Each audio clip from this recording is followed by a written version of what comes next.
Midnight, 28 degrees. A woman stands on a dark porch in thin hospital pajamas, holding two 10-day-old babies against her chest while the wind cuts through them like a blade. Her husband just shoved her out the door. His mother spat in her face. The locks clicked one by one and the lights went out. They thought she had $43 to her name. They thought she was nobody. What they didn't know was that she owned the house they just threw her out of. She owned the street it sat on. She owned the company her husband worked for. And she was worth $1.8 billion. For 4 years, Catherine Sarah Blake, Billionaire CEO, had been living as Sarah the copywriter, with a used Honda and a fake budget, just to find out if someone could love her for her. Not her money, not her empire, just her. She found out the answer on the coldest night of her life, holding her babies on a porch, bleeding from surgery. With $43 they thought was all she had. Within 24 hours, she burned their world to the ground, legally, permanently, and publicly. The people who try hardest to make you feel worthless are usually the ones who need you the most. They just don't know it yet. If you've ever been underestimated, dismissed, or made to feel like you were nothing, stay with us, because this story is for you. Hit that like button. Drop a comment telling me what you think she should have done differently. Share this with someone who needs to hear it today, and subscribe, because we tell stories here that remind you exactly how strong you really are. That front door slammed shut, and I was left on the porch at midnight, December 23rd of 2024, with my 10-day-old twins wailing in my arms. The temperature was a freezing 28 degrees, and I was just in thin hospital pajamas.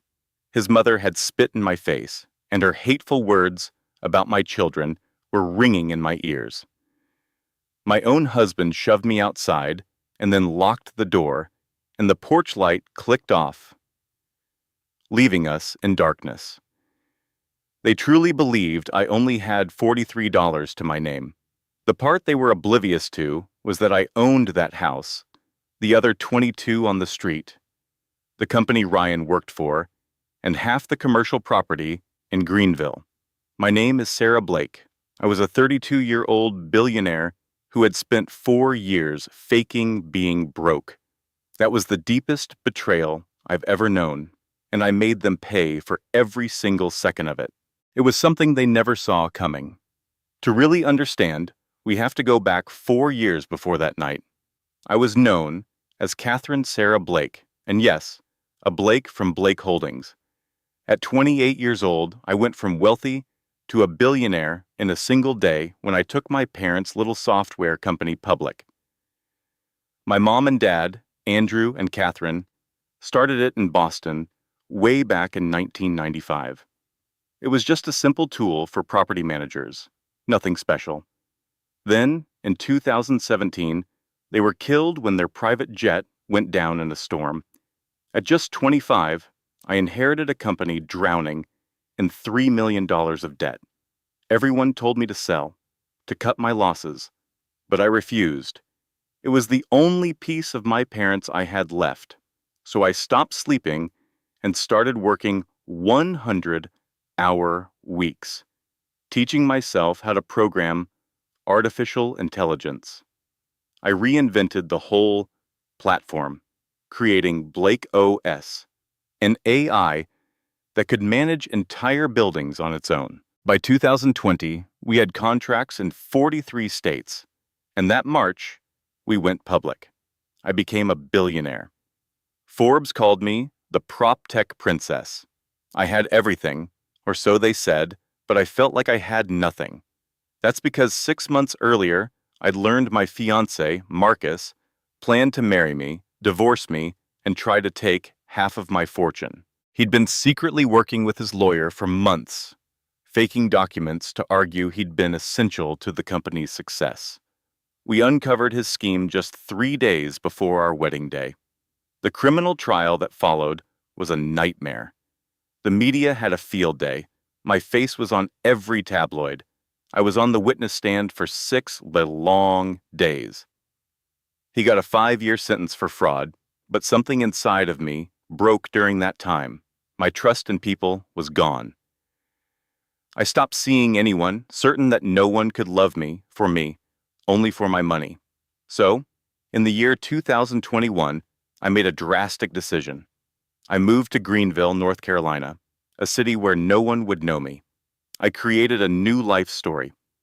I became Sarah Blake, a freelance copywriter whose parents had left her a small $100,000 insurance policy, just enough to buy a simple condo. Only my lawyer, David, and my assistant, Emma, knew the truth. They managed my real life, from board meetings to my entire empire, while I pretended to be average. All I wanted was to see if someone could fall for the ordinary Sarah, the writer with a used Honda who worried about her power bill. I just wanted to be valued as a person, not a breathing bank account. I met Ryan Mitchell in September of 2021 at a charity event for the Greenville Public Library. I went because libraries have always been my sanctuary, even as a little girl. He was there as a weekend volunteer, reading stories to children. I watched him that afternoon before we were even introduced. He was reading Where the Wild Things Are to a little circle of 6-year-olds, doing all the monster voices and making them giggle. He was so kind and patient. He never once looked at his phone. When we finally spoke, I told him I was a copywriter. He just smiled and said, "That's neat. I'm in property management." He didn't try to impress me at all. He just listened to my answers. We had coffee after, which turned into dinner the next week, and then a movie. Slowly, so cautiously, I let myself start to have feelings for him. Of course, I wasn't naive. I had Emma do a full background check. Ryan Mitchell's record was spotless. He worked at Hudson Property Management, which, ironically, was a company I owned, buried under so many corporate layers that no one there knew. I watched him for 6 months before we were official. He seemed so real. He always paid for our dates, even when I knew he couldn't really afford it. He remembered the little things. He was patient when my past made me distant. After a year together, I nearly told him the truth on more than a dozen occasions. But you see, every time I came close, I'd picture Marcus's face. That look in his eyes when he realized I knew what he'd done. That awful emptiness, the greed, and I'd stay quiet. So, Ryan and I built a life that I truly thought was real. I remember that Thanksgiving in 2022 when he took me to meet his family. Darling, the warning signs were all there, clear as day. The Mitchells lived in a simple house in a regular neighborhood, neat lawn, American flag, the whole 9 yards. His mother, Barbara, opened the door, dressed to the nines for a casual dinner, wearing a cloud of perfume that could knock you over. "So, you're Sarah," she said, looking me over like I was a sofa she might buy. "Ryan has told us so much about you." The way she said "so much" made it clear he'd told them next to nothing. Inside, his dad, Tom, was setting the table and barely glanced my way. Melissa, his sister, was there with her husband at the time, Derek. She hugged me, but it was one of those stiff, arm's-length hugs. She leaned in and whispered, "Your outfit is adorable. Did you find it at Target?" It wasn't meant to be nice. That dinner was one of the most uncomfortable meals of my life. Barbara started her questioning immediately. "So, where are you from?" "Near Boston." "Oh, how fancy. And your parents?" "They passed away years ago." "Oh," she said, letting the word hang in the air. "Did they leave you anything?" Ryan jumped in. "Mom, what's wrong with that? It's a perfectly reasonable question. I'm just getting to know her." Then she asked about my work. When I mentioned I was a freelance copywriter, she gave this little laugh, like I'd told a silly joke. "Oh, so you work from home." That must be so convenient, so flexible. She paused. It's not exactly a career, though, is it? I just said, it pays the bills. Well, that's good, she replied with a smile that didn't reach her eyes, because Ryan's paycheck won't be supporting a family of 4. It was meant to sting, and it did. Then Melissa chimed in, Sarah? That's a pretty bracelet. Is it real silver? The thing was made of platinum and worth about $12,000. A little gift I'd bought for myself. But I'd already learned to downplay things around them. No, it's just costume jewelry. I lied. Oh, it looks so real. You have great taste for someone on a budget. The whole evening was like that, just a string of little jabs and backhanded compliments. Barbara quizzed me on everything, my apartment, my car, my hobbies, even if I went to church. When I admitted I wasn't very religious, she actually gasped out loud. Oh, well? Ryan was brought up in the church. Our faith is very dear to us. Ryan tried, bless his heart. Mom, not everyone feels that way. She just went on, I'm only saying it would be good for her soul, and for both their souls, if they plan on getting serious. On the drive home, I remember telling Ryan his family was a lot. They're just protective of me, he said. They'll come around. Sweetheart, they never came around. We got engaged that next June, in 2023. Ryan asked me at the Botanical Gardens. It was simple and sweet and didn't cost him a fortune, and I adored him for it. He wasn't trying to show off. He genuinely thought a picnic and his grandmother's ring was the peak of romance. And for us, it was. We had a small wedding that September, just 40 people. I paid for all of it, telling Ryan I'd been saving up and wanted it to be my treat. The venue alone was $8,000. I'd spent more on a purse the month before, but he didn't know that. Of course, Barbara had a problem with everything. My dress was too modern, the flowers too much, the place too informal. She kept asking why we weren't in a church. What would people say? At the reception, she gave a toast that ended with, Welcome to the family, Sarah. I hope you'll be a good wife to my son, and always remember that family comes first. The way she looked at me when she said family, I knew she meant her family, not me. But even with all that, our first year of marriage was truly happy. Ryan was everything I could have wanted. We laughed so much. We took little trips, small getaways. I let him think I was putting on a credit card. I showed him places like Maine, Charleston, and Nashville. We were building a life, and for a little while, I almost forgot that my own life was built on a secret. Almost. We were living in this sweet little rental house, 3 bedrooms, maybe 1,500 square feet. The secret, of course, was that I owned it. I'd bought it through a shell company, the whole neighborhood, actually, as an investment back in 2020. So, I was basically my own landlord. Our life felt so simple, so wonderfully normal. I'd disappear into my office for hours, and Ryan just thought I was writing advertising copy. The truth was, I was running a billion-dollar company through video calls with my executives. I honestly thought I could keep it up forever. I thought I could be the powerful CEO and the simple girl next door all at once. But then I got pregnant, and everything changed. It was March of 2024. I'd been feeling exhausted and sick, and a home test came back positive. I took 3 more just to be sure. They were all positive. I made a doctor's appointment, and the ultrasound turned my world upside down. Congratulations, Dr. Patterson said, smiling. You're having twins. My mind went completely blank. Twins? I wasn't ready for 1 baby, let alone 2. But then I saw them up on that screen.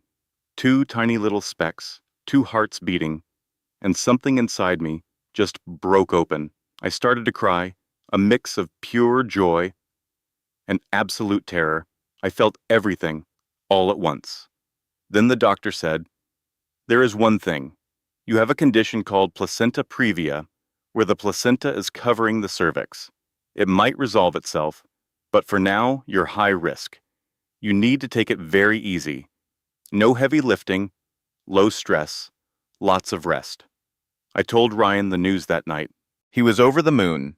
He picked me up and spun me around before I reminded him I had to be careful, and he set me down so gently. "Twins," he kept saying, just shaking his head in wonder. "We're having twins." Then you could see the worry creep into his eyes. "Wait, can we afford this? Daycare for 2 babies is going to be a fortune." I promised him we'd make it work. Oh, I was so close to telling him everything right then, to just let him know that money was the one thing we'd never have to worry about. But that old fear grabbed hold of me. What if it changed him? What if he looked at me differently? So, I kept my secret. We told his family a couple of weeks later at their Sunday dinner. Barbara had made a pot roast. We waited until after the meal, and Ryan announced, "Mom, Melissa, Sarah and I have some news. We're going to have twins." The silence in that room was deafening. Tom finally cracked a smile and said, "Congratulations." Melissa went pale for a second before forcing a smile. "Oh, wow, that's great news." But Barbara, she just set her fork down very slowly. "Twins?" she asked, her voice completely flat. "Yeah, we're so excited," Ryan started, but she cut him right off. "And how do you intend to pay for 2 babies? Ryan, your salary barely covers your mortgage now." He tried to argue. "Mom, I'm being realistic. Daycare is at least $2,000 a month per child. Then there's formula, diapers, doctor bills. Have you thought this through?" I tried to step in. "We'll manage." She just turned her cold eyes on me. You know, looking back, the whole nightmare really started at that one dinner. Your grandmother, Barbara, asked if I planned to keep working or if I just expected your dad to support me. Ryan, bless his heart, jumped in and said, "That's not fair." But Barbara's voice just got louder. She said what was truly unfair was me trapping her son with 2 babies when I could barely take care of myself. It felt like she'd struck me. My voice was shaking when I said, "Excuse me?" But she just snapped back, "You heard me." She called the timing convenient, how we'd been married less than a year, and suddenly I was having twins. She accused me of planning the whole thing to trap him. That's when Ryan stood up and told his mom it was enough. "Oh, is it?" she said. I'll never forget her words. "It seems I'm the only one brave enough to say what everyone's thinking. She's a gold digger." I was so shaken, I just got up and walked out. Ryan came after me, and I just fell apart in the car. He held me and tried to soothe me, saying she didn't mean it, that she was just surprised. But oh honey, she meant every word. And that night was just the beginning. About 2 weeks later, she showed up at our house with her suitcases. "I'm moving in," she announced. "You're high risk, Sarah. You need help." I looked at Ryan, waiting for him to say no. He looked so uncomfortable, but all he said was, "Mom, we didn't discuss this." She just smiled that smile of hers and said, "I'm your mother. I don't need permission to help with my own grandchildren." And with that, she settled into our spare room. It was late April of 2024, and for the next 4 months, she waged a quiet little war against me.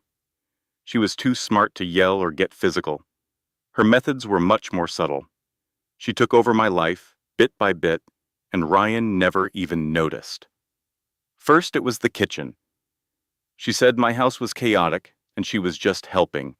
Then she tossed out half my food, saying it wasn't healthy for the babies, and replaced it all with things I hated.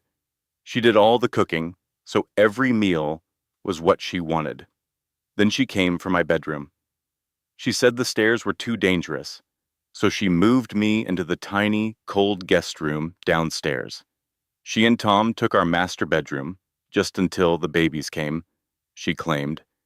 She even started opening my private mail, saying she was just helping me stay organized. She'd ask prying questions about my bank accounts, insisting Ryan should be on them in case of an emergency. That was the one time I finally put my foot down. No, I told her. My accounts are my own. Her eyes went cold. What are you hiding, Sarah? I told her I wasn't hiding anything, that I just believed in having some financial independence. I remember her saying, "That's interesting. Most wives trust their husbands."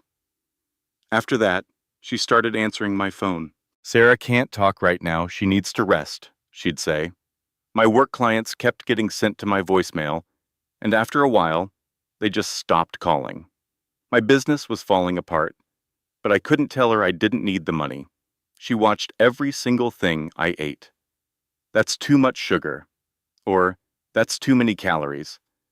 I was always hungry, but became afraid to eat in my own house.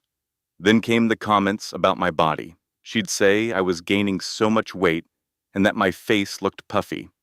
She warned me how hard it was to lose the weight after having twins. At only 17 weeks along, I was already starting to develop unhealthy eating habits. But the worst part, honey, was how she cut me off from everyone. She'd tell my friends not to visit because I needed to rest. My friend Emma texted me once asking if I was okay because my mother-in-law wouldn't let her see me. I lied. I told her I was just tired and would call later. But I never did, because Barbara was always there, listening. Around the 4th month, in June of that year, I noticed Ryan starting to change. He'd look at me differently, with this flicker of suspicion. He stopped being affectionate, and we weren't even sleeping in the same room anymore. He'd say I needed my space, but I could hear his mother's words in his voice.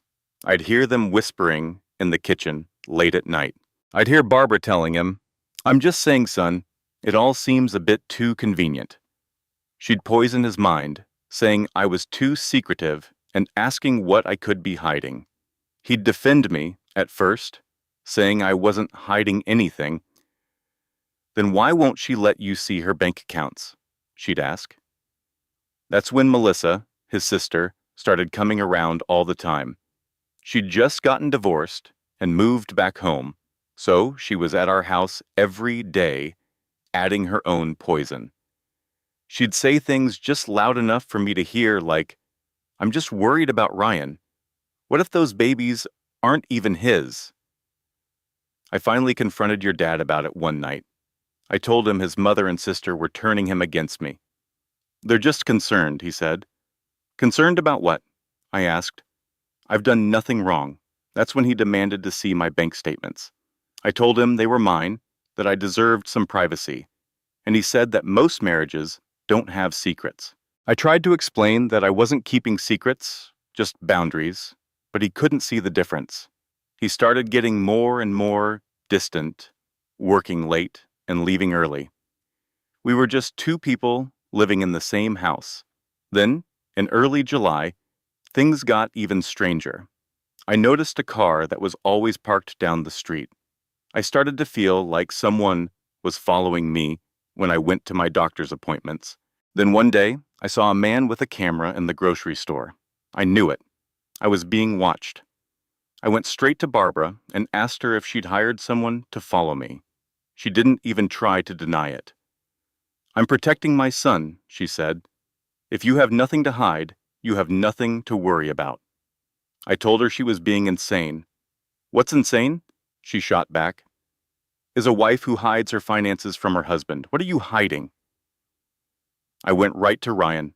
I said, "Your mother hired a private investigator to follow me." He wouldn't even look at me.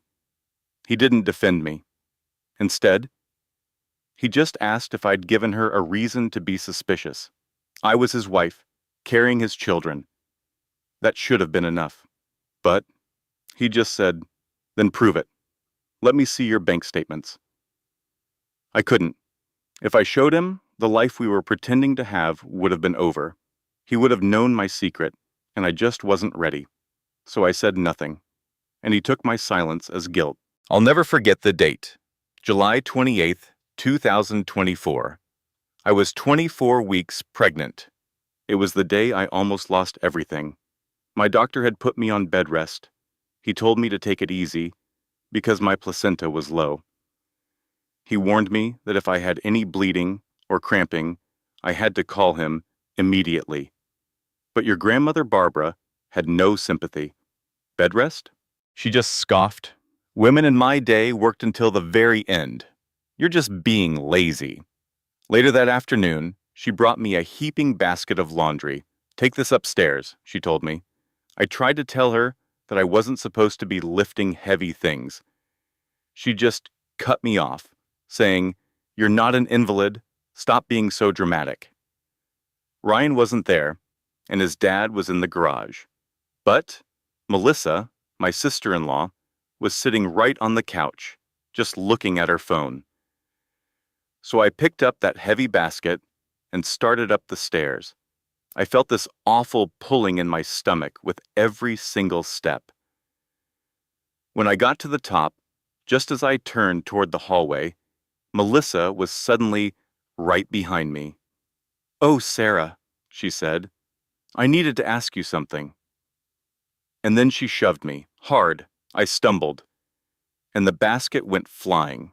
I threw my arms out and just barely caught the railing, stopping myself from pitching headfirst down all 15 of those stairs. For a second, I just hung there, realizing that you two were about to fall.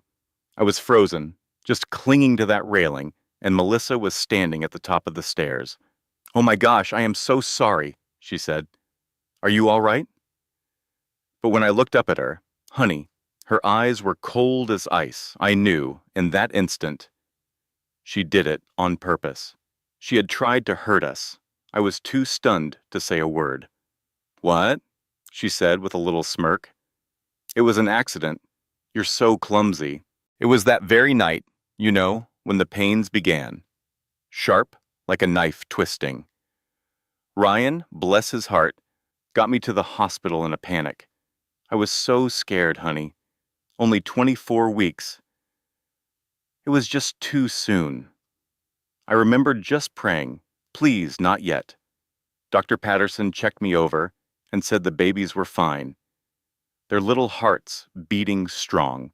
But my body was showing signs it was getting ready, and she called it a risk for preterm labor. So, it was strict bed rest for me. No stairs, no lifting anything, and absolutely no stress. Easier said than done.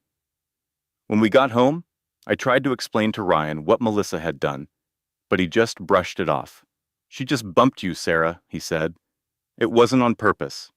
I insisted she tried to shove me, but he thought I was being paranoid. My voice trembled when I told him his sister had tried to harm our babies. Of course, Barbara was listening. She came charging in, defending Melissa, saying I was monstrous for even thinking it. She said I fell because I was clumsy. I just looked at Ryan, begging him with my eyes to be my husband, to back me up. He just looked away. Later, all alone in our room, I cried until I couldn't breathe. Then I stopped. I pulled out a secret phone I'd kept, one Barbara knew nothing about, and called my friend Emma. "I need you to get cameras installed," I told her. "Everywhere but the private rooms. I need audio, too. Can you do it tomorrow while they're at church?" Emma sounded so worried, asking what was happening. I just pleaded with her to do it for me. That next morning was the beginning. So, on a Sunday, while the Mitchells were all at church, a team of installers showed up. They put tiny cameras and microphones all over the house, the living room, kitchen, hallways. You wouldn't have even known they were there, disguised as smoke detectors and picture frames. From then on, I recorded everything, slowly gathering my proof. By early August, I was 7 months along and supposed to be on complete bed rest, but Barbara still made me cook and clean. She'd just say the doctor was being overly cautious and that I was fine. I remember one afternoon, Tom found me in the kitchen. I was on my hands and knees, scrubbing a spot on the floor Barbara had deliberately spilled, crying because my back ached so badly. I was 29 weeks pregnant with twins, scrubbing a floor. Tom knelt beside me and gently said, "Sarah, you have to stop. This isn't right." I looked up at him, tears all over my face, and begged him to help me, to tell Ryan what was really going on. He nodded, saying he could see what Barbara was doing and that it had to stop. A little wave of hope washed over me. "You'll really talk to him?" I asked. He promised he would, that he was going to fix it. And for the first time, in what felt like a lifetime, I actually believed him. I thought I finally had someone on my side, someone who saw the truth. The very next day, Tom took Ryan aside to talk. I waited in my room, my heart just bursting with hope. I really thought, just for a moment, that the nightmare might be over. About an hour later, my bedroom door burst open. It was Ryan, and he was livid. "Are you trying to turn my father against my own mother?" he shouted. I told him no, of course not, but he just cut me off. He said his dad told him everything. How I'd been complaining about his mom, trying to tear the family apart, trying to push them out. My stomach just sank. "That's not what I said," I whispered, but he wouldn't listen. "My father doesn't lie, Sarah," he snarled, "but you do." And right then, I understood.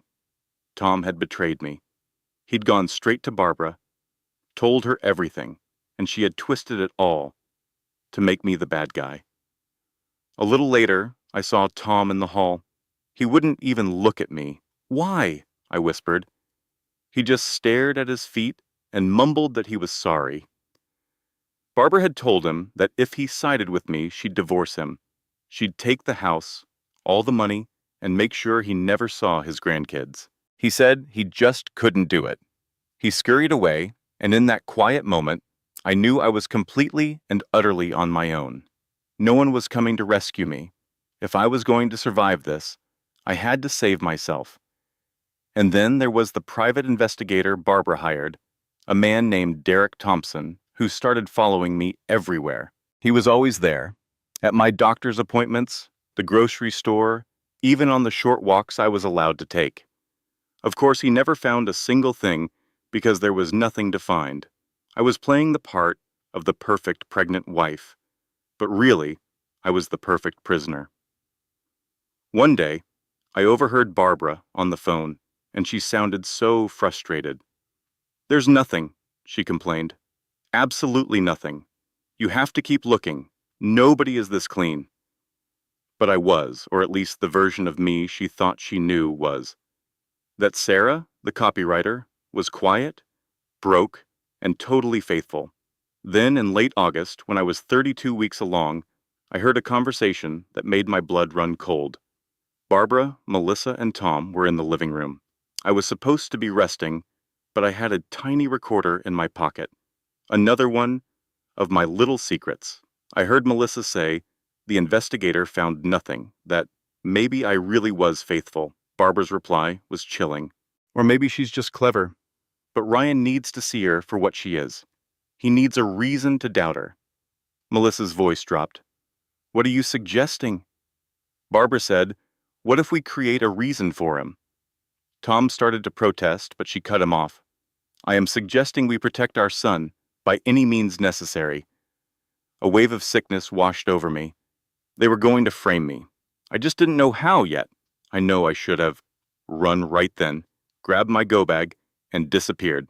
But honey, I was 32 weeks pregnant with twins. I was so scared. Scared of going into labor alone, scared of the custody battle that would come if I left before they were born. I was afraid that running would just make me look guilty of something I hadn't even done. So, I decided to stay. Looking back, that was the biggest mistake of my life. Melissa knew this tech guy, Connor Briggs. He'd been fired from his job a couple of years earlier for stealing secrets. He was bitter and needed money, willing to do almost anything for it. I found out much later that Melissa paid him $15,000 to create fake evidence that I was having an affair. And this wasn't just some bad photo editing. Connor was an expert. He took real pictures of me from my social media and used them to make these incredibly realistic, deep-fake images. My face on another woman's body with some male model. He even faked the photo data so it all looked legitimate. But pictures weren't enough. They built a whole fake story around me. They made fake dating profiles with my photos, used a burner phone to create fake text conversations, and even made false GPS data showing I'd been at hotels. He had hacked my phone to copy my real location history and then altered it. They had fake receipts from hotels and restaurants with my signature, which Melissa had been practicing for weeks. They even had a witness, a friend of Melissa's named Ashley, ready to lie and say she'd seen me with another man. It was an incredibly detailed, expensive, and cold-blooded plan designed to utterly destroy me. On September 15th, I was 35 weeks pregnant. I felt huge and was just exhausted and in pain all the time. The babies felt like they were sitting on every one of my organs. I couldn't sleep, couldn't walk more than 20 feet without needing a break. That evening, Barbara came into my room with this look of absolute victory on her face, holding her phone. "We're having a family meeting. Right now," she announced. I told her I was tired, but she just insisted. Ryan was called home from work, Tom was pulled from his workshop, and Melissa came out of her room. They made me sit in a chair in the middle of the living room, like I was on trial. Barbara held up her phone. "The private investigator sent his final report today," she said, and my heart started pounding, and he found something very interesting. She started swiping through photos. They were of me, or a woman who looked exactly like me, in a hotel room with a man I'd never seen in my life. The pictures showed us kissing in bed together. "What is that?" I whispered. With a sickening smile, Barbara said, "It's proof that you've been cheating on my son." I shook my head, telling them they weren't real. They were fake. Then Melissa jumped in. "Oh, there's more," she said, showing me her phone. It had screenshots from dating apps, all using my name and pictures, with all these explicit messages sent to men. I told them I'd never even used those apps. Then Ryan held up a printout of my phone's location data, claiming, "I was at the downtown Marriott 7 times in the last 4 months, he said, his voice flat. "You told me you had doctor's appointments." "They were," I insisted. "These are fake," I begged him. "Someone must have made them." Barbara's voice was soft, almost gentle. She said there was a witness, a woman named Ashley Clark, who worked at the hotel. Apparently, this Ashley saw me there multiple times with another man and confirmed it was me. The whole room felt like it was tilting. They had an answer for every question. Their story was airtight, and it was a complete fabrication. "Ryan, please," I said, trying to go to him, but he flinched away from me. "Don't," he whispered. "Don't touch me. Those pictures are fake." "They were made with some kind of software, please. Just look closer." "I have looked," he said, and his voice was hollow. "I've looked at all of it. The pictures, the text messages. It's all there, Sarah." "It's a setup," I yelled, my voice getting shrill. "Your mother and your sister are framing me. They're trying to push me out of your life. They hired someone." "Listen to yourself," Barbara said calmly. "You sound unhinged. You sound paranoid. Maybe it's the pregnancy hormones affecting you." "I'm not crazy," I shot back. "I'm being framed." Ryan wouldn't even look at me. "I want a DNA test when the babies are born," he said to the floor. "Until I have proof they're mine, I don't want you near me. They're your sons." "Are they?" he finally spat, In his eyes, he looked at me with pure hate. Because right now, Sarah, I have no idea what's true anymore. I sometimes wonder if I ever really knew him. He looked right at me and said, "I don't know who you are," then just walked away. Barbara, of course, just smirked. Melissa didn't even look up from her phone, and Tom just found the floor fascinating. And me, I was left there, 8 months along with you two, being called every name in the book. They built this whole story, this perfect fake evidence, and there was nothing I could do. That night, at 35 weeks, I called my lawyer, David Harrison. I told him, "David, I have to get out now. I need a safe place, security, and divorce papers." He said it would take 48 hours. I told him he had 24. I packed a little bag and tucked it way in the back of my trunk, under the spare tire. I had it all figured out. The next morning, they'd all go to church, like clockwork, every Sunday. My plan was to wait until they left, then drive straight to Charlotte. I'd meet David and Emma at a hotel and have my babies where I knew we'd be safe. I just had to survive one more day. That Sunday, September 17th, I listened to them getting ready. I stayed in bed until I heard the front door close and the car start up. I waited 10 more minutes just to be safe. Then I got up, grabbed my purse, and headed for the door. But Melissa was standing right there in the hall. My heart just about stopped. "I thought you'd gone to church," I said. "I decided to stay home," she answered. And that's when I saw she was holding my bag, the very one I'd hidden in the car. "I found this yesterday when I borrowed your car," she said. "What were you planning, Sarah?" Just then, Barbara came in from the kitchen and Ryan from the garage. They never went to church at all. It was all a trap. "You were trying to run away," Barbara accused me. "You were going to take those babies and just disappear." "They're my babies," I told her. "We'll see about that," she shot back. "Ryan, call our lawyer." In a flash, Ryan was on the phone. Barbara snatched my keys, my phone, and my purse. "You're not going anywhere," she said. "Not until those babies are born and we get the test results. And if they're not Ryan's, you'll walk out of here with nothing. No babies, no dignity, nothing." They shoved me down into the unfinished part of the basement. It was cold, musty, and smelled of damp earth. They put a lock on the outside of the door. "It's for your own good," Barbara said. "You're clearly unstable, trying to run off with babies who might not even be family. We're just protecting you from yourself."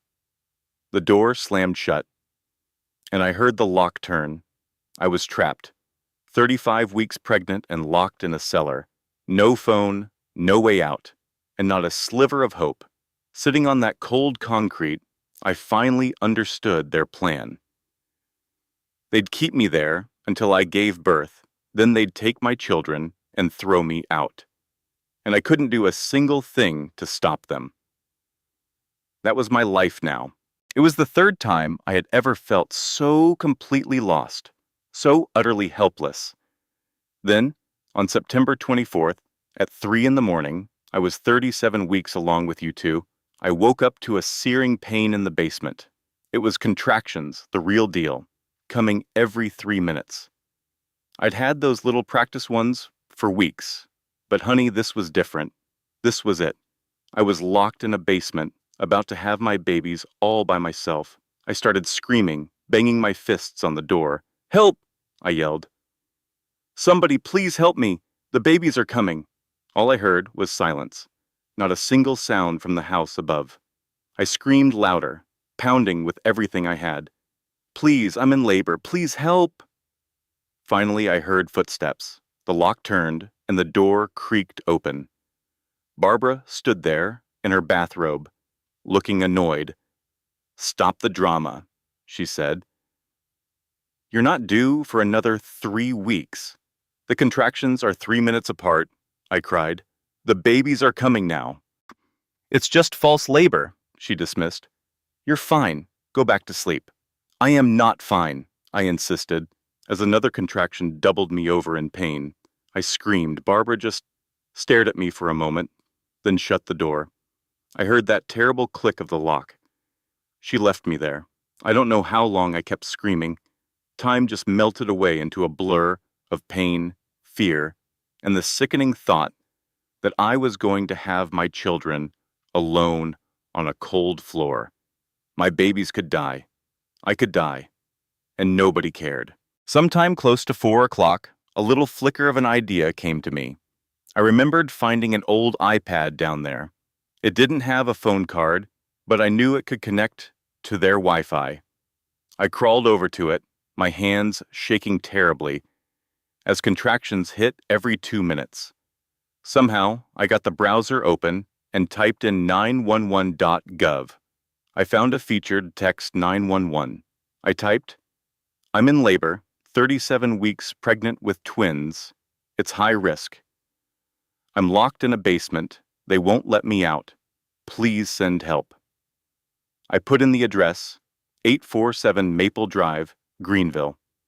"Please come quickly." I hit send and just prayed someone would see it, that someone would come. After 15 minutes that felt like an eternity, I heard sirens, then a loud banging on the front door. It was the police and paramedics. "Open up," they shouted. I could hear Barbara's voice upstairs, saying, "There must be some mistake." One of the paramedics replied, "We got a 911 text from this address. Someone's in labor. Where is she?"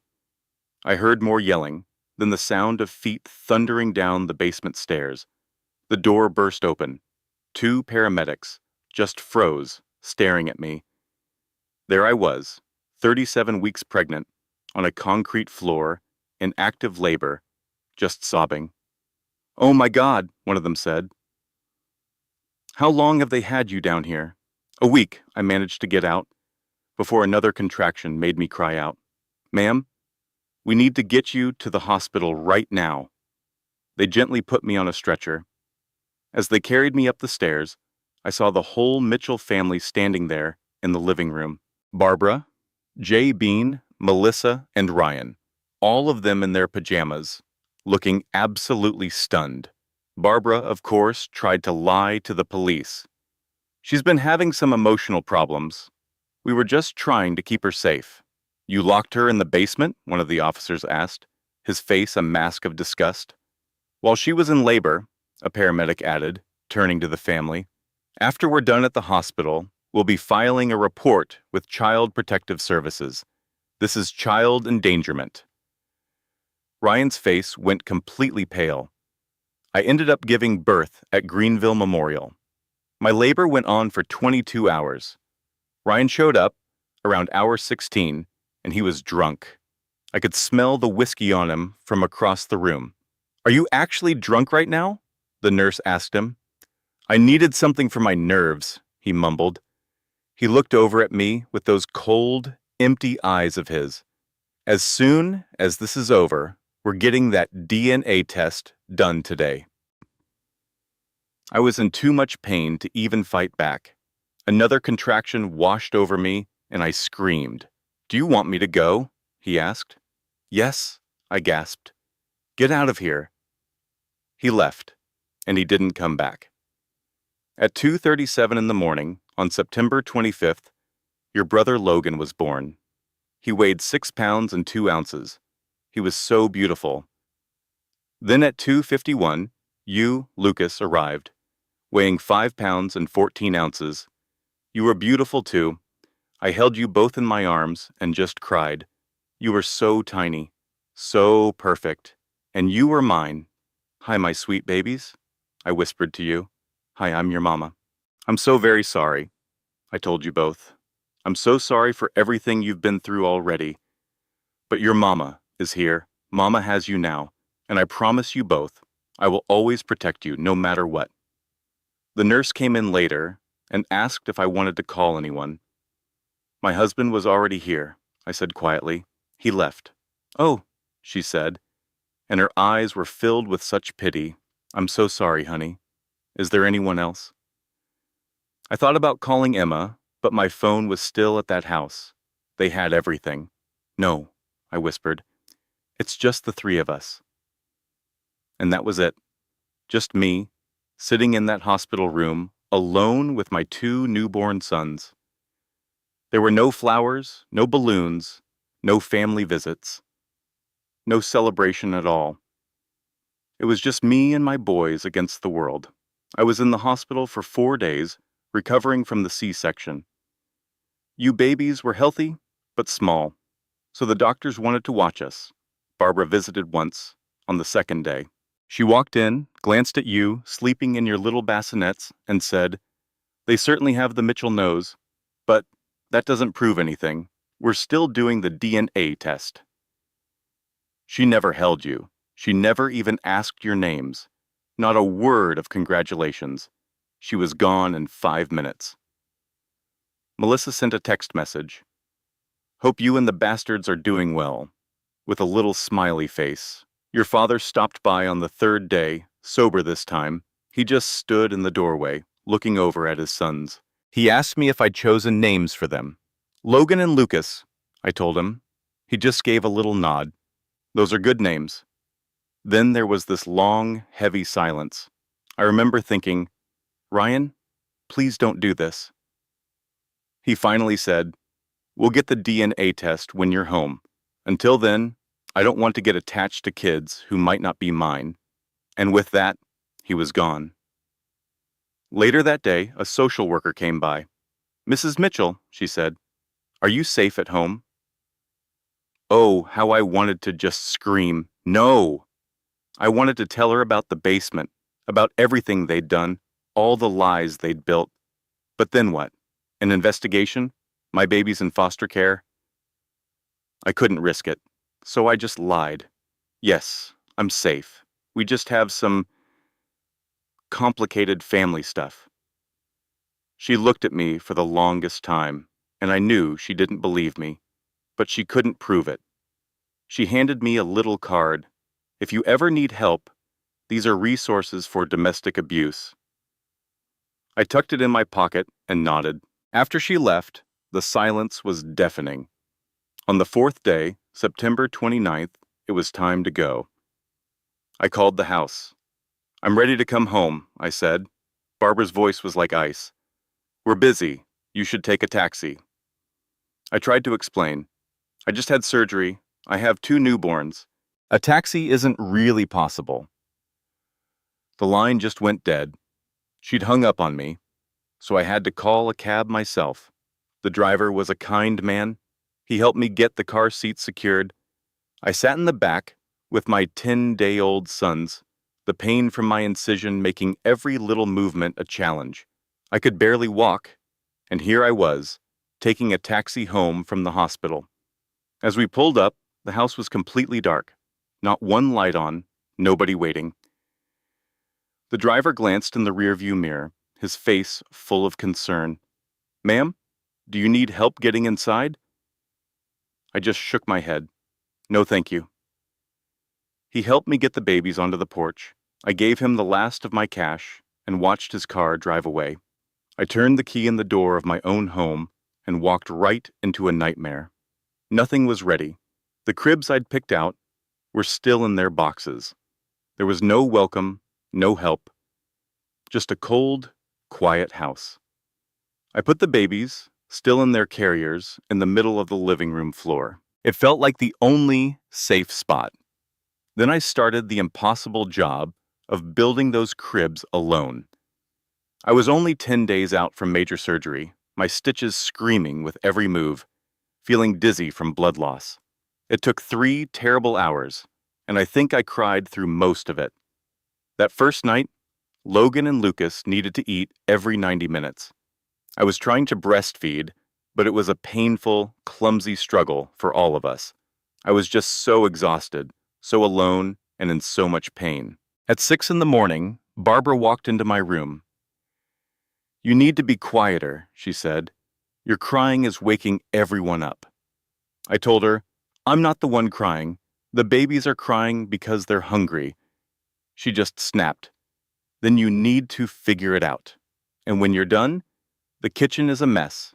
There's laundry to do, and the living room needs cleaning." I couldn't believe what I was hearing. I just had major abdominal surgery, I said. She scoffed. Women in my day were on their feet the next morning. Stop being so lazy. And she turned and walked out. Cradling my boys, this awful truth settled over me. They expected me to do it all. The babies, the house, the entire family, all while recovering from a C-section, still bleeding, and barely able to stand. I didn't have a choice, so I did what they wanted. The days that followed just melt together in my memory now. On day 2, I made breakfast for everyone with a screaming baby on my hip. My incision feeling like it was on fire. I was sure it was getting infected. On the 3rd day, just after I'd finally gotten both boys to sleep, Barbara slammed my bedroom door. They woke up wailing. When I gave her a look, she just smiled. Oh, sorry. Didn't realize. On day 4, I was trying to pump. It took a full 30 minutes to get enough for one feeding. I'd just filled 2 bottles when Melissa came in, grabbed them, and poured them right down the sink. Oops, my hand slipped, she said, not even trying to sound convincing. I just stared at her, completely shocked. That took me an hour to pump. She just shrugged. Well, I guess you'll have to do it again.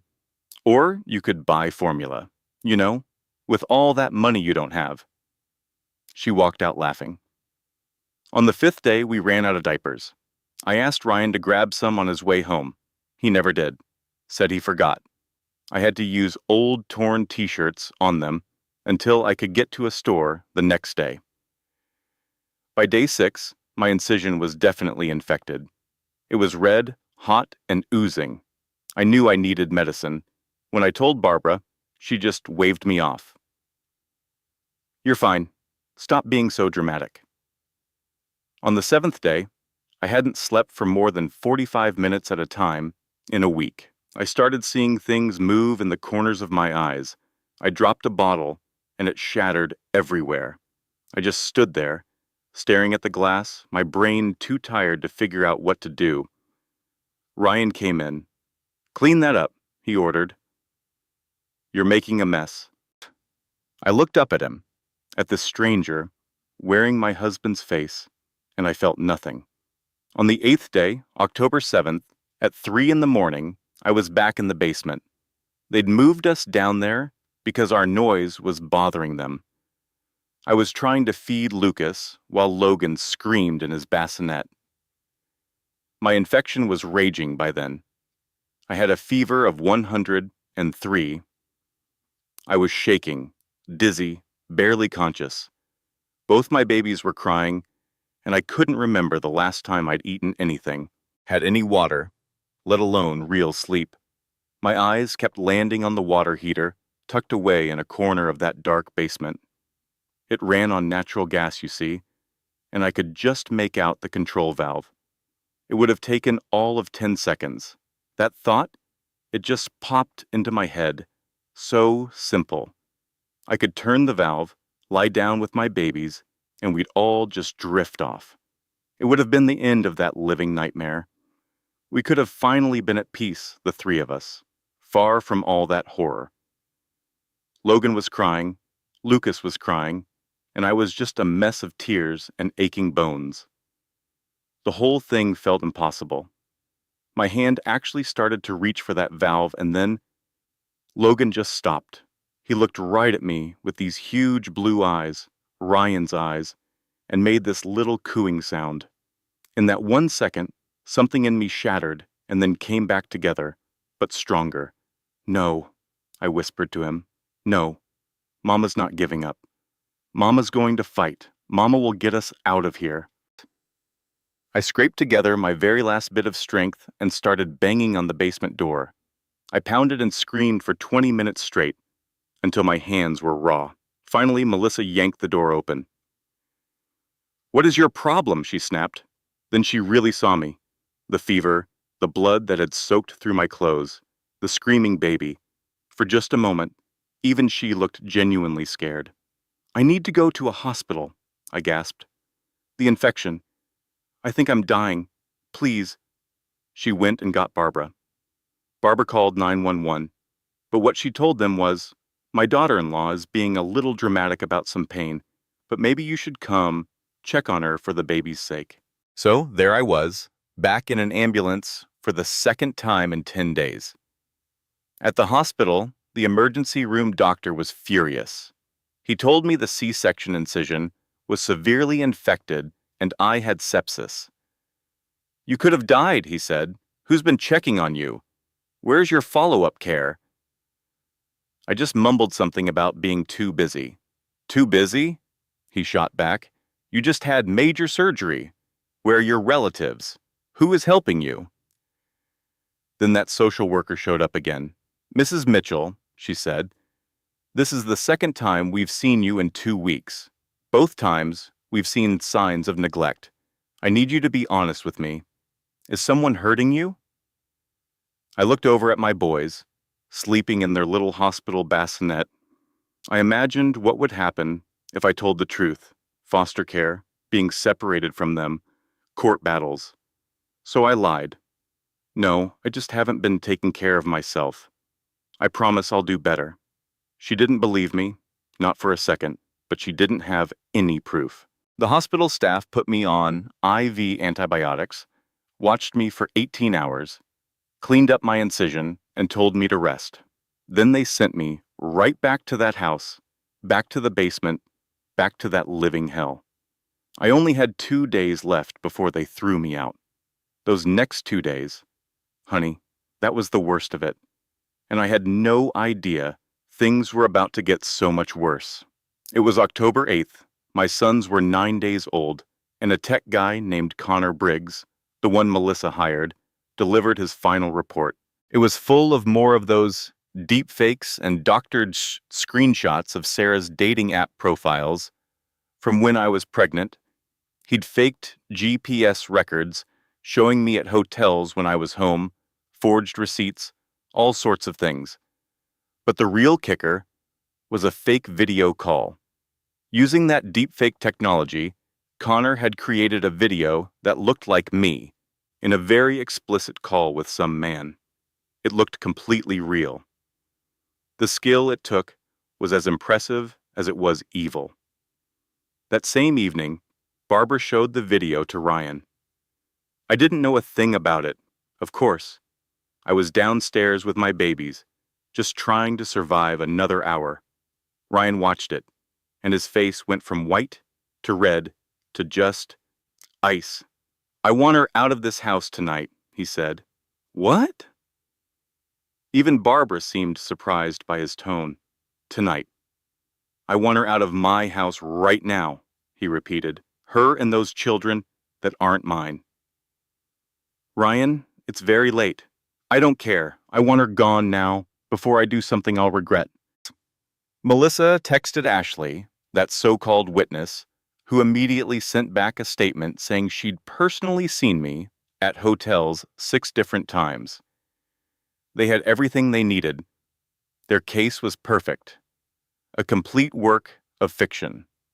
But Ryan believed it. Or maybe, looking back, he just wanted to believe it. Believing I cheated was easier than admitting his own family was destroying an innocent person. I was feeding Lucas while Logan slept. Then the basement door flew open with a bang. The whole family was standing there on the stairs. Ryan, Barbara, Melissa, and Tom. They all stared down at me, and their faces were just filled with this pure hate. My heart started hammering in my chest. I knew something was terribly wrong. Melissa spoke first, holding out her phone like it was a weapon. "We know everything, Sarah. We have the proof now. The final proof." She played a video for me.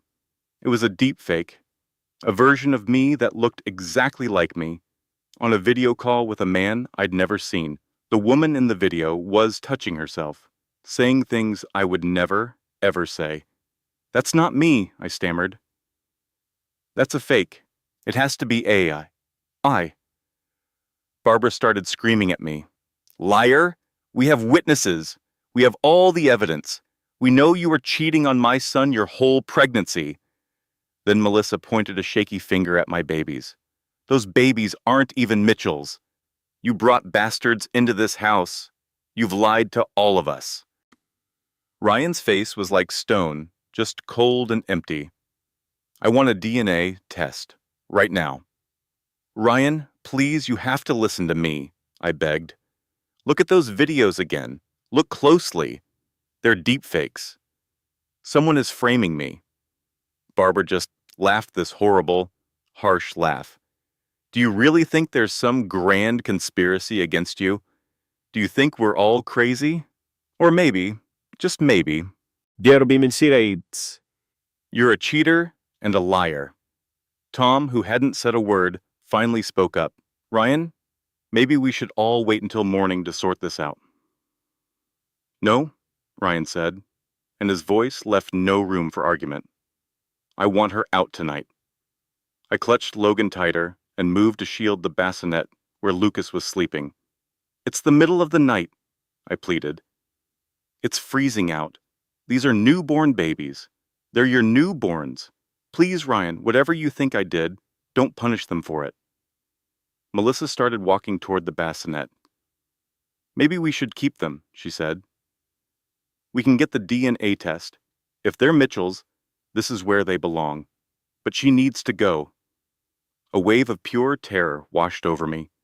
They were actually going to take my babies. No, I said, my voice shaking as I scooped Lucas out of his bassinet. I was holding both my sons then. You won't touch them. They're mine. Barbara's face twisted with rage. They're nothing. They're the bastards you had while you were whoring around. Get them out of this house. Get out! She lunged at me, trying to rip one of the babies from my arms. I spun away, using my body to shield them. Barbara's hand hit my face with a loud slap, and my ears started ringing. Ryan grabbed her and pulled her back, pleading, Mother, don't! But it was too late. She'd hit me while I was holding my newborn sons. Tom swung the front door open, and a blast of December cold rushed in. The temperature had dropped to 28 degrees. Out was the only word he said. I looked at Ryan one last time. This was my husband, the father of my children, the man I had given up everything for. They're only 10 days old, Ryan. 10 days. It's the middle of winter. Please, we can do a DNA test tomorrow. Please don't do this. For a split second, I saw something change in his eyes, a flicker of doubt, maybe regret, maybe even love. But then Barbara whispered something in his ear, and his face turned back to stone. He walked toward me, put his hands on my shoulders, and shoved. I stumbled backward, toward that open door, struggling to stay on my feet while clutching my babies. They started to wail, sensing the danger. Ryan, I begged him one last time. He pushed me again, harder this time. Now I was on the porch. The wind cut right through my thin pajamas, and my babies were screaming in the freezing air. Barbara appeared in the doorway behind him. She looked right into my eyes, and then she spat. It landed on my cheek, shockingly warm and disgusting. You're nothing, she hissed. You're trash, and trash belongs on the street. The door slammed shut with a deafening crack. I heard the locks turn, one after another. Then the porch light clicked off. I was left standing in the freezing dark, bleeding and exhausted, holding my 10-day-old sons.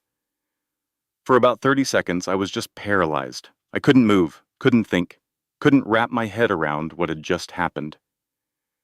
My baby's skin was turning a scary shade of red from the cold. You know, I can still hear your tiny cries from that night, sharp as ice. My feet were so numb I couldn't feel them, and I remember the sting of blood on my legs. The pain from my C-section was a deep, terrible ache. For a moment I thought, this is it. We're going to die, right here. This is the end of our story. But then, something just shifted inside me. I stopped crying. I just stared at that house, watching the lights blink out as the people I'd called family went to bed, not caring that we were freezing on their porch. A cold, hard feeling that grew in my chest. It wasn't sadness. It wasn't fear. It was just this pure, focused anger. I whispered to you both, Mama's got you. Mama's going to fix this. I promise they'll pay. Every last one of them. I managed to shift you both into one arm, and with my other hand, I dug out my secret phone from the diaper bag. It was the one they never knew about. My real connection to my real life. I dialed just one number. David, it's me. I'm ready. Come get us. It's time. Sarah, what's going on? Where are you? 847 Maple Drive? We're outside. They threw us out, me and the babies. We're freezing. Please hurry. I'm 5 minutes away. Just hang on. I ended the call and wrapped myself around you two, trying to be a shield against the wind. I promised you then, Logan, Lucas, you would never be cold again. You would never be scared again. You would never, ever be hurt again. And that the people who did this to us would regret the day they were ever born. Then, a pair of headlights sliced through the dark. A black Range Rover pulled up. Emma jumped out of the passenger side, David from the driver's. Oh my God, Sarah. I'll never forget the look on Emma's face. She was already crying as she wrapped a thick blanket around the three of us. David was immediately on his phone. I need 2 pediatric EMTs at the Charlotte Plaza Hotel. Suite 4000 right away. 2 10-day-old infants. Exposure to freezing temperatures. They carefully got us into the warm car with the heat blasting. Emma took one of you, and I held the other. Your crying finally started to soften as you warmed up. As we pulled away from that house, I took one last look. I saw a curtain twitch upstairs. Someone was watching us go. It might have been Ryan or his mother. I let a small smile touch my lips. It wasn't a happy smile, you see. It was the smile of someone who had just declared war. David, I said, my voice surprisingly calm and cold, I want you to destroy them. I want it done completely legally and permanently. Can you do that for me? He met my gaze in the rearview mirror. Yes, I can. Then do it, I told him. Spare nothing. Show no mercy. What about Ryan? He's still technically your husband. I looked down at you, Lucas, sleeping in my arms, and then at Logan, safe with Emma, my perfect innocent boys, thrown out like trash by their own father. Especially Ryan. Ryan, I said softly. I want him to understand exactly what he threw away. I want him to live with that knowledge every single day for the rest of his life. The Sarah they knew, the quiet copywriter, she died on that porch that night. Catherine Sarah Blake, the Billionaire CEO, was back, and she wanted justice. We drove to Charlotte, about a 30-minute drive from Greenville, the city that was the center of my real world. We went straight to the Charlotte Plaza Hotel, right to the top floor. I owned the hotel, a little fact the Mitchells never knew. David had booked the presidential suite under a false name. When we walked in, a full medical team was already waiting. A private neonatal nurse, a pediatrician, and an OBGYN for me. The pediatrician checked you both over. They're okay, he said. Cold stress but no hypothermia. They'll be fine. The OBGYN took one look at my infected C-section. This is getting worse. You need intravenous antibiotics immediately. You're also severely dehydrated and have lost a dangerous amount of blood, Mrs. Blake. You need to be in a hospital. I can't do that, I told her. Not yet. There's important work to do first. She looked like she wanted to argue, but she must have seen something in my eyes because she just nodded. Very well, but I'm staying here to monitor you. Emma took you boys. I've got them. You need to rest. But I couldn't rest. David, I said, we need to set up the war room, now. Within 2 hours, my whole team was there in the suite's conference room. David Harrison, my family lawyer, Patricia Clark, my criminal attorney, James Rodriguez, my corporate lawyer, and Angela Thompson, my head of public relations. Marcus Webb, my private investigator, and Catherine Lewis, my financial analyst, were waiting for me. I walked in wearing a designer suit Emma had brought over for me, a pearl gray Armani that had cost $4,000. It sounds silly, but putting it on, I felt like myself again, like a CEO. I thanked them for coming on such short notice.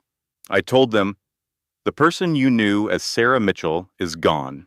I'm Catherine Sarah Blake, CEO of Blake Holdings, and I need your help dealing with the people who just threw my newborn sons and me out into the cold." I pressed a button, and a large screen lit up with photos of the Mitchell family. Target 1, Ryan Mitchell. Target 2, Barbara Mitchell, and so on. Marcus was the first to speak up. "Ma'am," he said, "I already finished the background check you asked for 2 months ago." He put his findings on the screen. Ryan worked for Hudson Property Management, a company I secretly owned. He had $28,000 in credit card debt and a $15,000 online gambling habit. Barbara was living rent-free in a house I owned, through a charity I funded, all while she'd embezzled $127,000 into a secret Cayman Islands account. Melissa's boutique was in a building I owned, and she was $80,000 in debt. And Tom's consulting firm was only surviving because of contracts with my vendors, not to mention his $45,000 gambling debts. I remember leaning back, just processing it all. They were literally surviving on my money. Their whole lives were financed by me, and they threw me out into the cold. Patricia, my criminal attorney, spoke next. "I've reviewed all the recordings you gave me," she said. "We have undeniable proof of child endangerment, false imprisonment, assault, fraud. The list goes on. We can press criminal charges against every single one of them." James, my corporate lawyer, added, "From a business angle, we can fire Ryan, evict Barbara, terminate Melissa's lease, and cancel all of Thomas's contracts.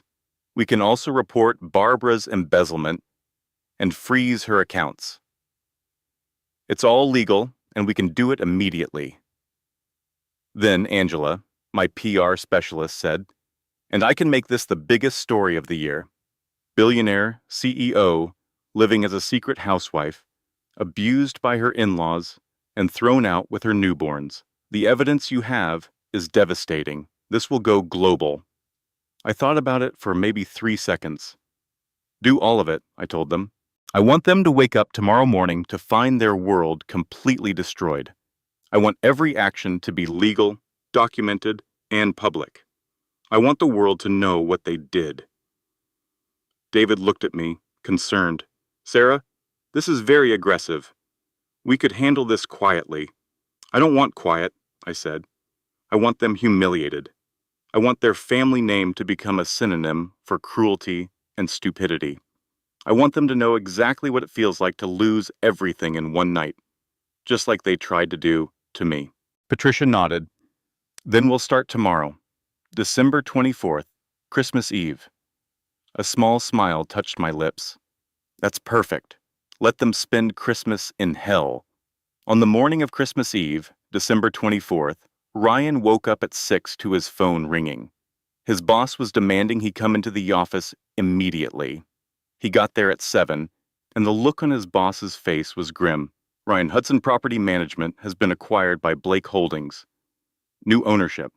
They've audited all employees, and your employment is terminated immediately for a severe violation of our ethics policy.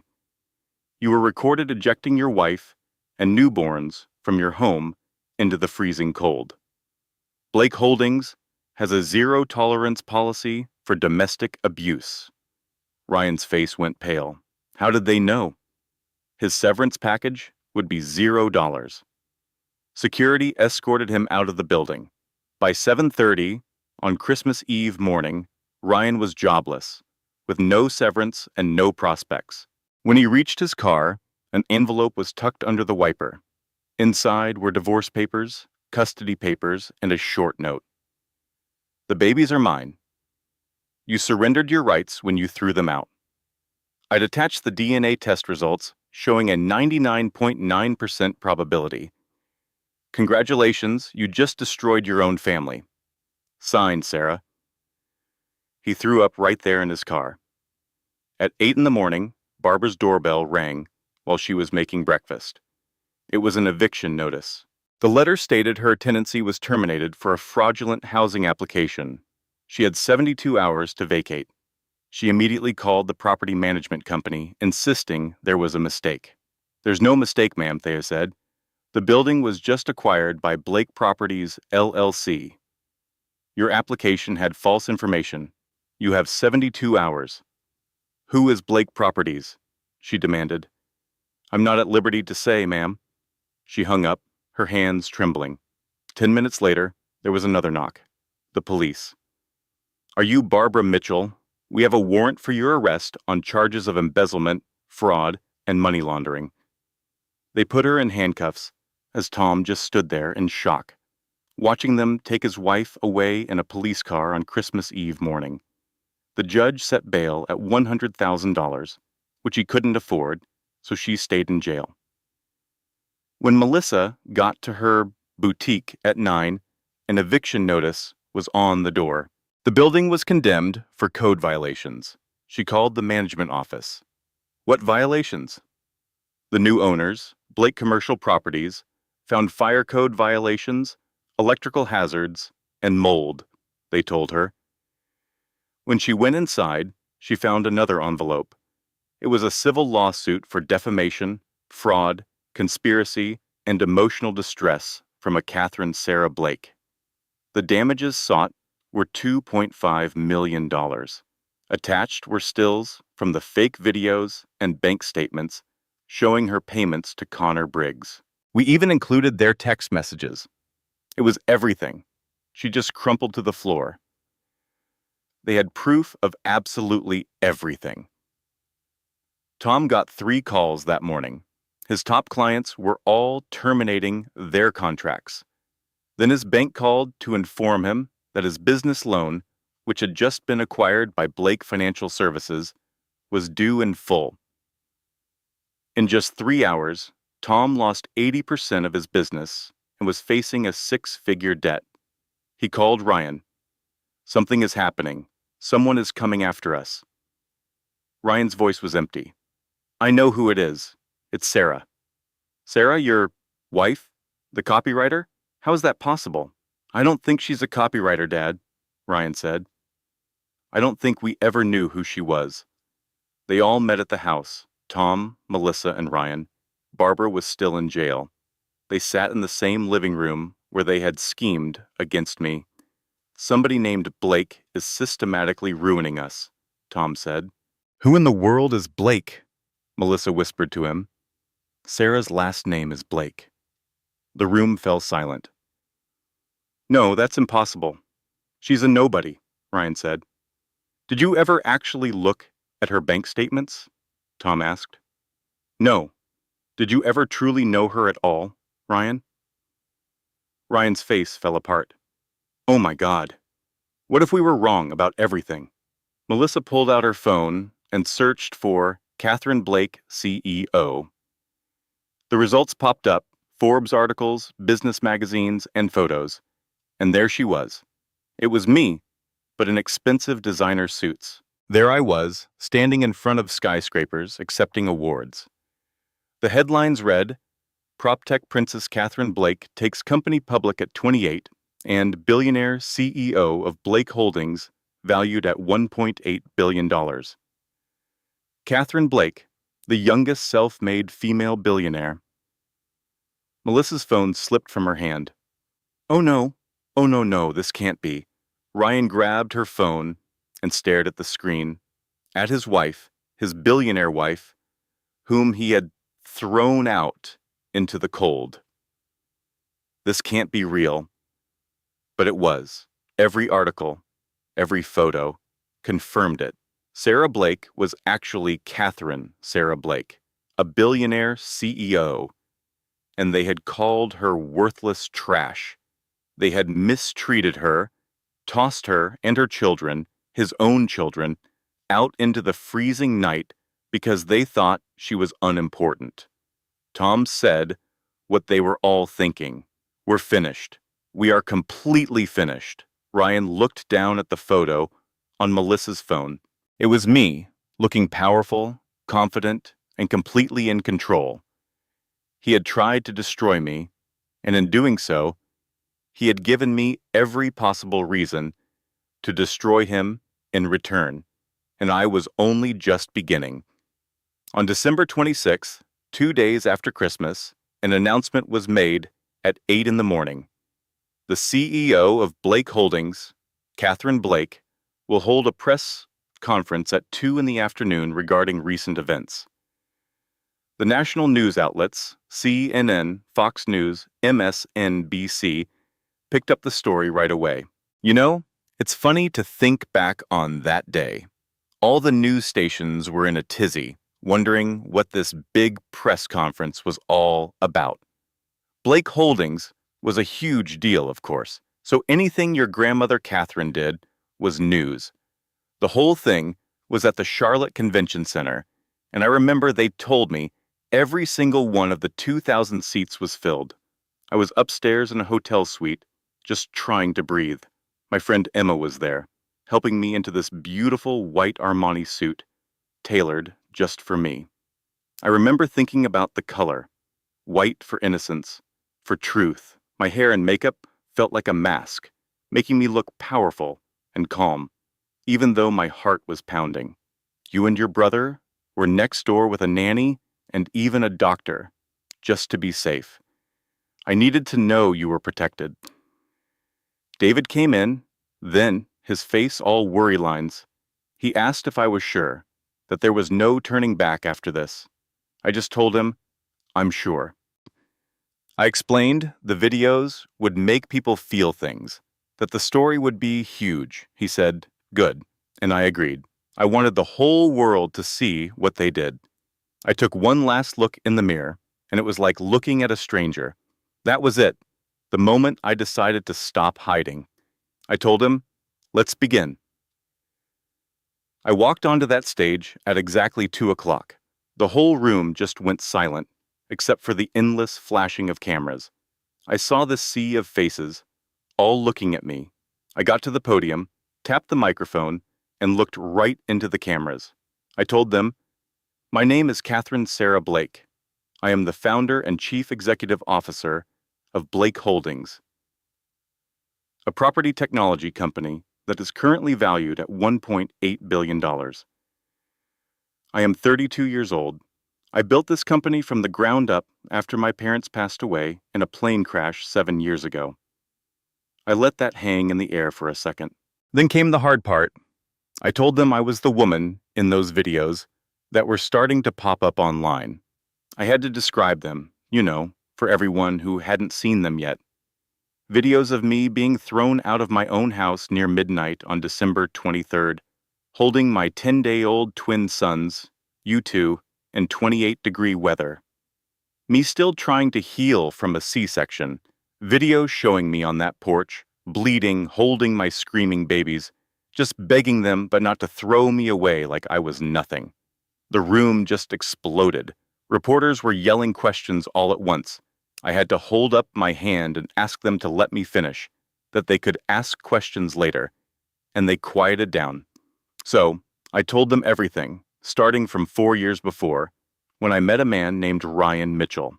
I told them about my choice to hide who I really was, the awful way they treated me when I was pregnant, the fake evidence, being locked in that basement, all of it.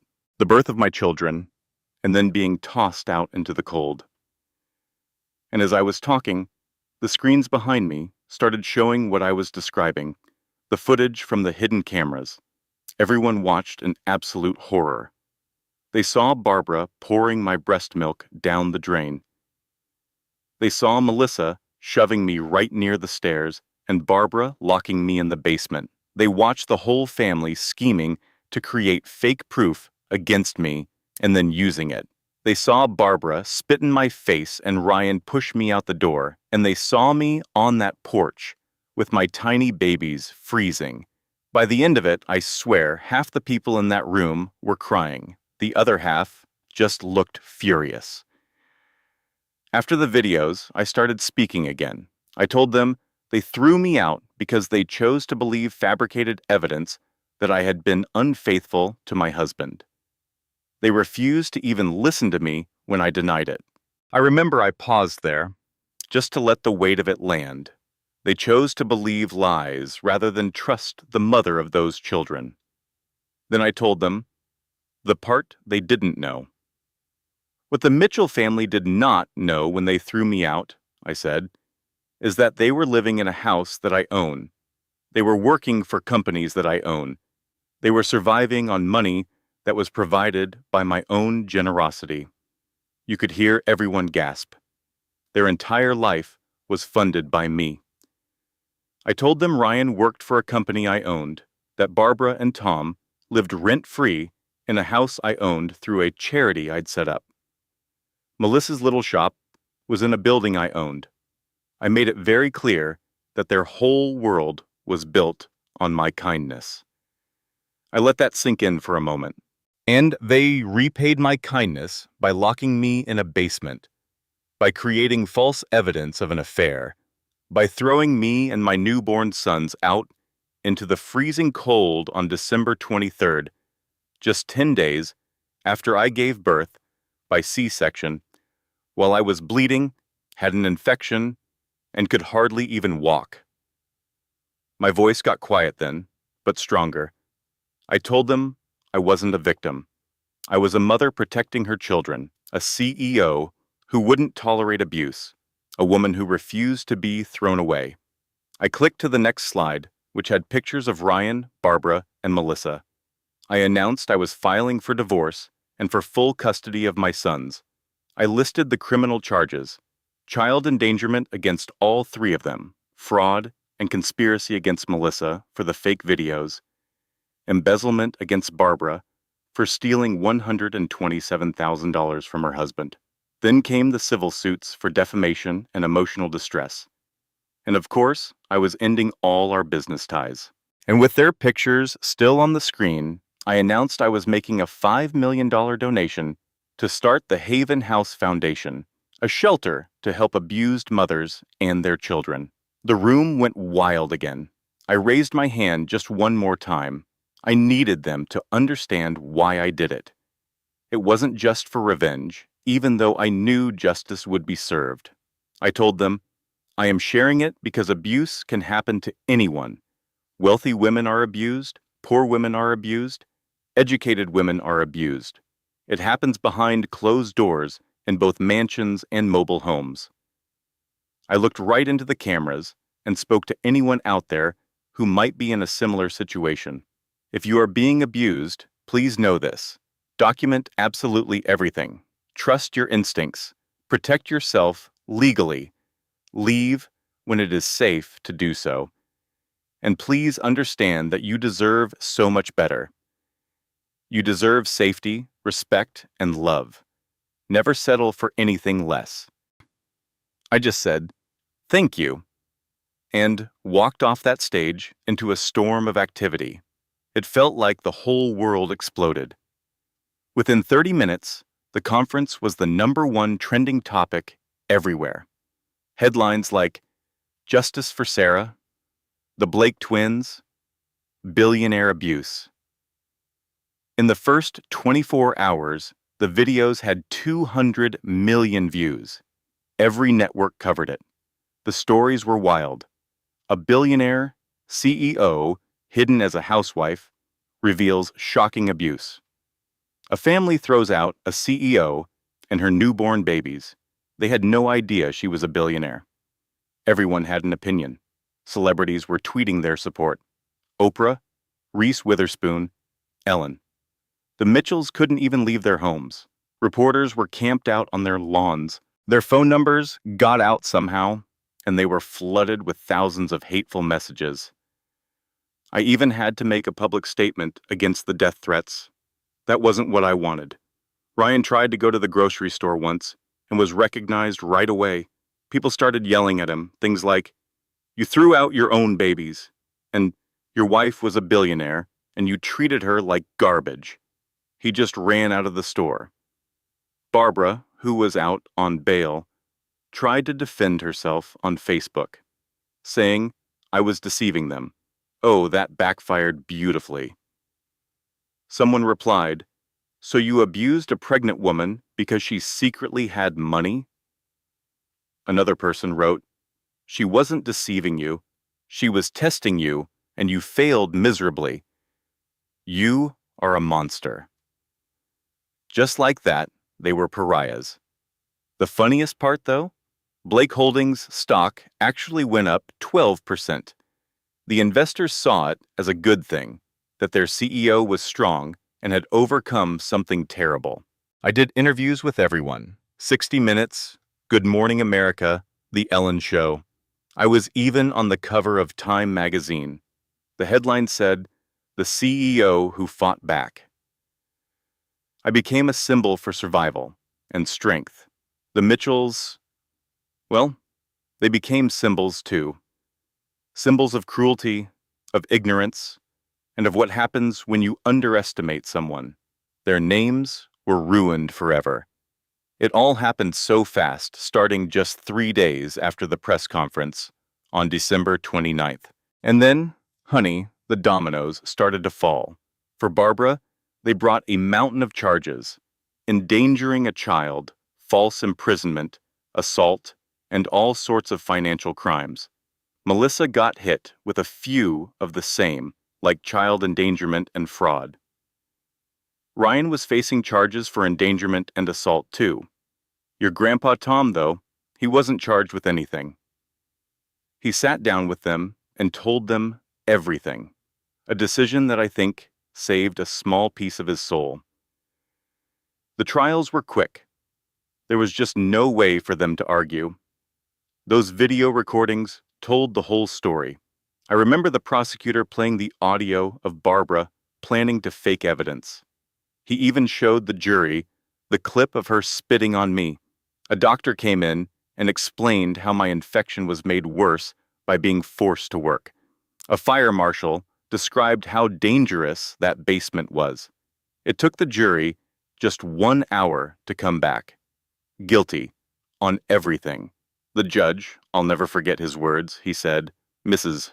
Mitchell, in my 23 years, this is one of the most monstrous cases of family abuse I've ever seen. He told her she showed no remorse for putting newborn babies in danger.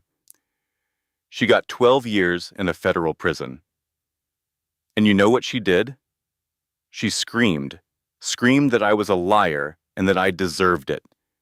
It was her own son, the judge said, who needed protection from her. For Melissa's trial, an FBI expert explained how the fake pictures were made. Connor Briggs, the man she hired, testified to get immunity.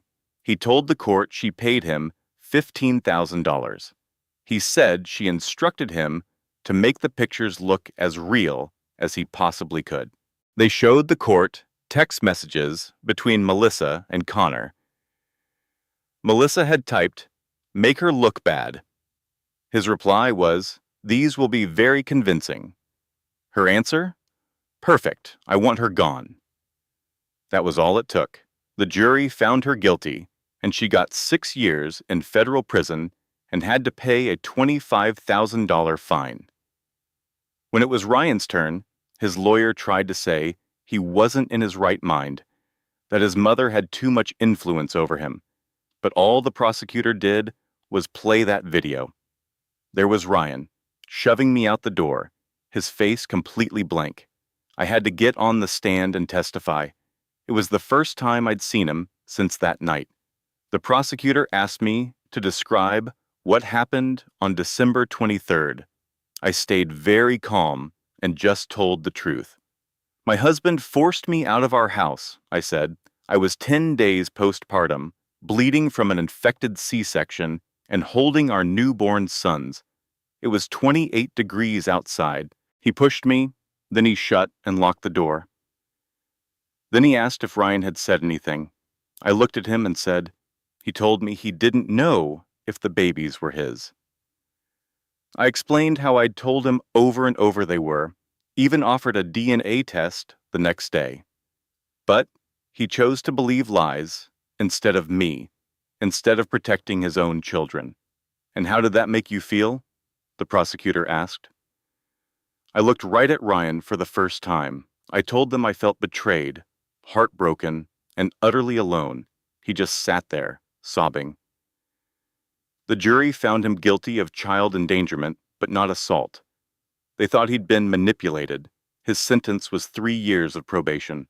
He also had to go to mandatory therapy, could only have supervised visits, and had to pay $3,000 a month in child support. The judge told him, "Mr. Mitchell, your weakness allowed the abuse of your wife and children. You were too much of a coward to stand up to your mother." He said he hoped Ryan would spend every visit remembering what he'd thrown away. After that, I sued all 3 of them for the emotional pain they caused. The jury gave me $2.5 million from Barbara, $1 million from Melissa, and $500,000 from Ryan. You know what I did with it? I gave every last cent to the Haven House Foundation. I told the reporters, I don't want their money. I want them to know their actions have consequences. I want other bullies to see what happens when you try to break the wrong person. I remember this one evening, years later, during that perfect golden light just before sunset. We were on the rooftop garden I had built. Your uncles, Logan and Lucas, were just toddlers then, chasing bubbles that Emma was blowing for them. Her little girl, Sophie, who was 4, was helping them. I was just sitting on a bench, watching. I was in jeans and an old Georgetown t-shirt, no makeup, my hair a mess. For the first time in a long time, I felt peaceful. Emma came and sat next to me. "Are you okay today?" she asked. I nodded. "It's a good day. Dr. Morrison says I'm making progress. I'm sleeping better, and the nightmares aren't as frequent." "That's good," she said. "We just watched the kids. You know it's okay to not be okay, right?" she said gently. "You don't always have to be the strong CEO." I gave her a little smile. I told her, "I'm so tired of being called strong. I don't feel strong at all. I feel like I'm just held together with duct tape and pure stubbornness," I told her. She just smiled and said, "That's called being human. That's stronger than pretending everything is fine." Just then, Logan ran over, tripped, and fell right on his little bottom. Of course, he started to wail. I went right to him, scooped him up, and checked him over. "You're okay, buddy," I cooed. "It was just a little tumble. See? Nothing's broken." He stopped crying, wiped his nose on my shirt, and wiggled to get down. Then he just ran right back to play.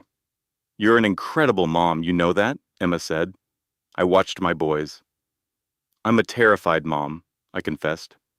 "I wake up scared every day. Scared someone will try to take them. Scared I'll mess them up. Scared I'm not enough for them." "That's called love," she told me. "You're doing it right." Just then a car pulled up down below. It was Tom. He was carrying a shopping bag. I still tensed up, just a little. "Some old habits are hard to shake, you know?" He called up. "I'm a few minutes early. Should I wait?" "No, come on up," I said. As he came up the stairs, the boys saw him and ran, shouting, "Pop, pop." He knelt down so carefully and hugged them. "Hey guys, look what I brought for you." He pulled 2 little toy dump trucks from the bag, and the boys were just overjoyed. He sat right there on the grass with them, making truck noises and laughing. Emma watched him like a hawk. She never fully trusted him, and I don't think she ever will. "Are you sure about him?" she asked me quietly. "He testified," I said. "He told the truth.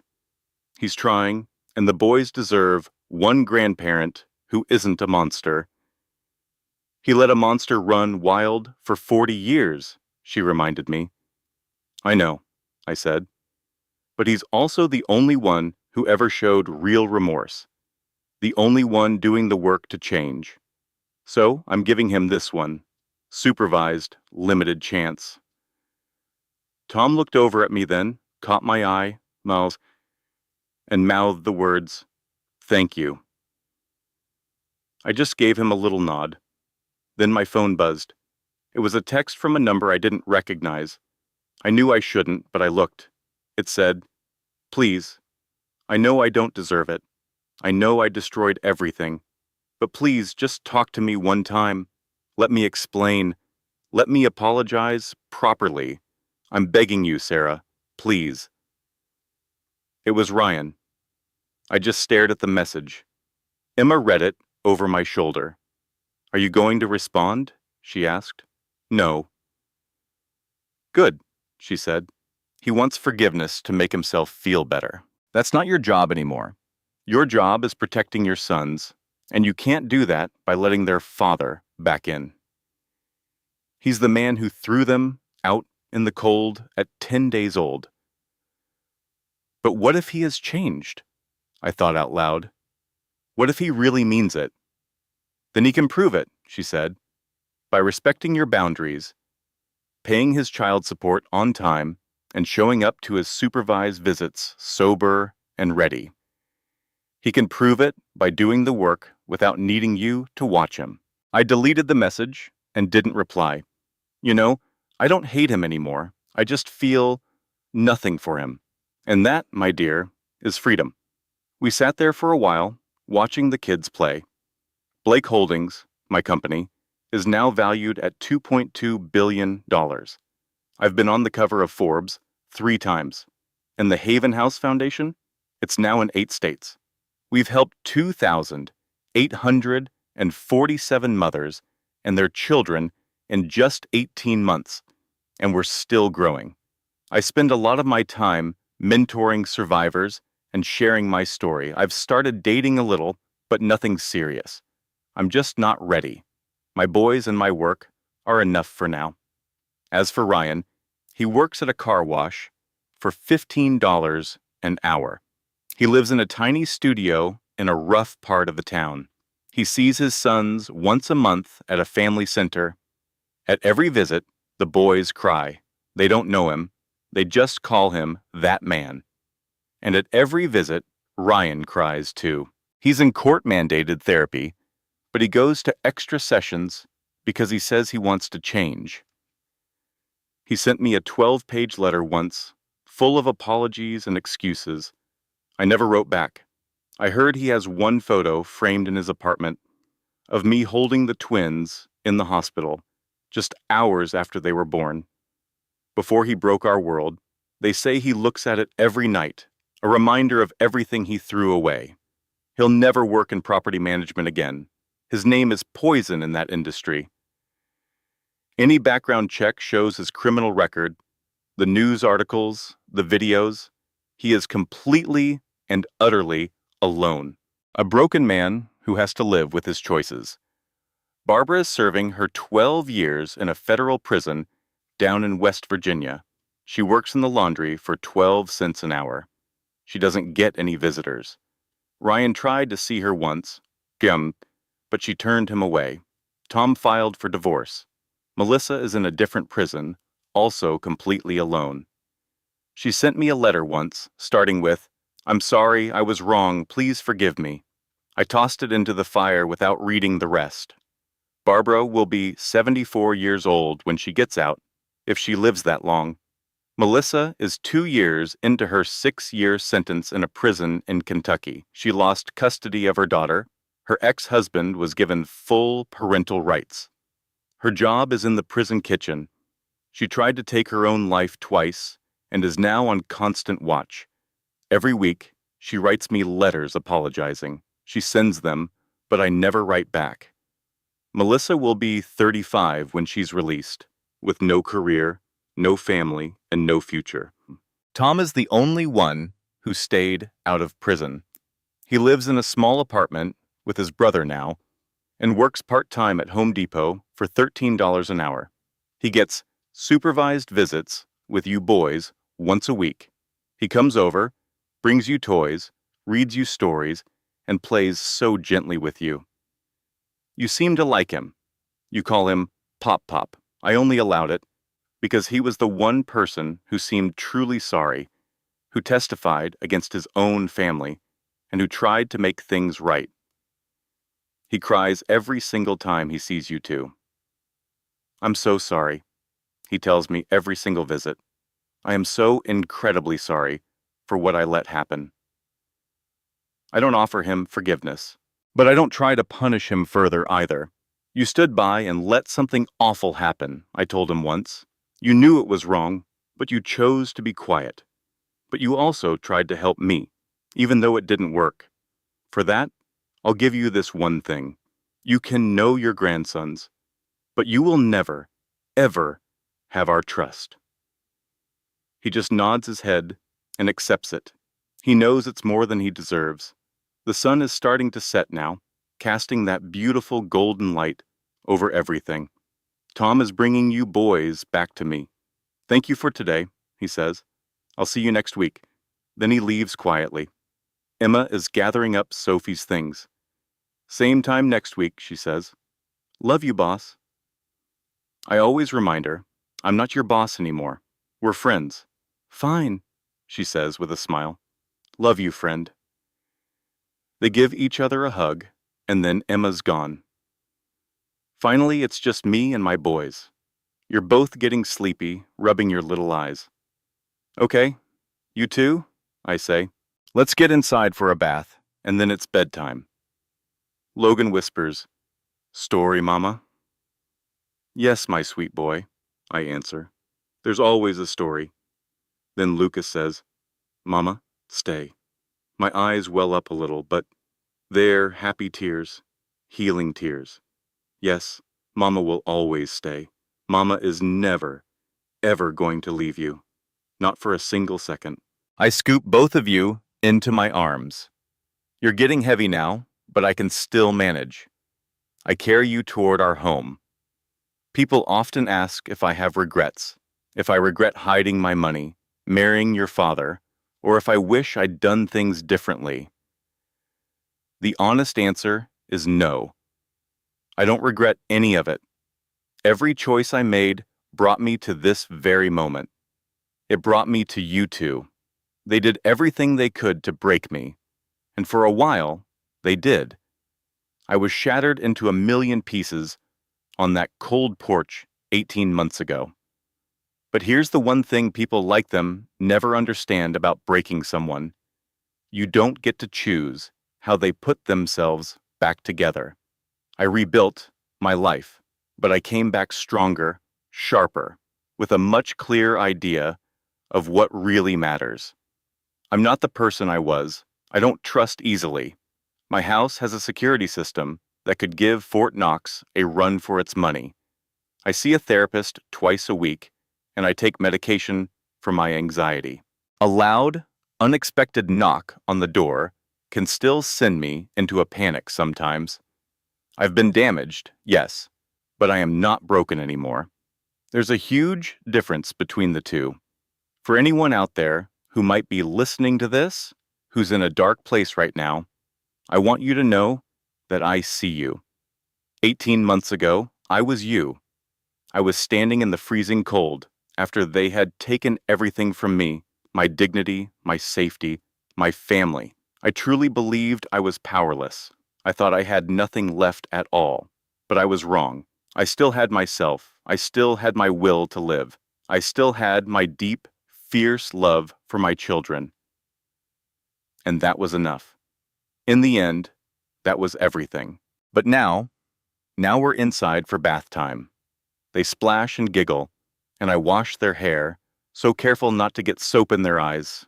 They sing these silly songs to each other in that secret language that only twins have.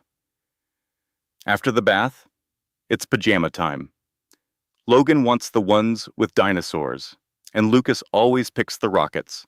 They choose them all by themselves now, every single night. It's funny, watching them discover they have a say in their own little worlds.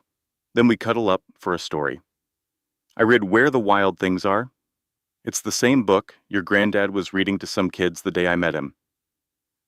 But now, it's our book. It belongs to me and my boys. We're making new memories, you see, and they're slowly, gently pushing out the old ones. And Max, the king of all wild things, was lonely and wanted to be where someone loved him best of all. Lucas is already asleep. Logan is trying so hard to stay awake, but his eyelids are getting heavy. I lean over and kiss both their foreheads, turn on the nightlight, and pull the door almost shut. I walk down the hall to my room, sit on my bed, and pick up my phone. I open the Haven House Foundation's Instagram and just scroll. I see the faces of women I've helped, pictures of babies in safe, warm homes, families that are starting to heal. The little counter says we've helped 2,847 families. My pain wasn't for nothing. It had a purpose. It turned into power. But not the kind I used to know. The kind that came with money and influence. This was real power. It taught me how to change lives, how to stop vicious cycles, and how to save others. You see that picture on my nightstand? It's me with the twins, just hours old. I was bone-tired but so incredibly happy. My true victory wasn't about them going to jail or losing everything they owned. I won because I was finally free. I won because my sons were safe. I won because I fought for myself. I can almost hear the soft, rhythmic breathing from their baby monitor now. That terrible night on the porch was the worst moment of my life, but it was also the first day of my real life, a life where I didn't have to pretend or hide or make myself small so others could feel big. They tossed me out like garbage. And from that rubble, I rebuilt everything. I turn off my lamp now and lie down, and sleep comes so much easier these days. The nightmares are rare, and the fear isn't so sharp. Tomorrow, I'd wake up, kiss my boys, make their breakfast, go to work, build my company, help other mothers, and just live. It was my life, the one I chose and earned, the one no one could ever take from me. I am Catherine Sarah Blake. I'm a billionaire, a CEO, and a survivor. But most importantly, I'm a mother, and I'm free. I'll never forget one morning when the sun was flooding the kitchen. I was at the stove, making pancakes, while the boys chattered in their high chairs, using their own special twin language. Logan looked right at me and said, "Mama happy." I just stopped and looked at my son's beautiful, trusting face. I told him, "Yes, my sweet boy, Mama is very happy." Then Lucas reached his little arms out and said, "Love you, Mama."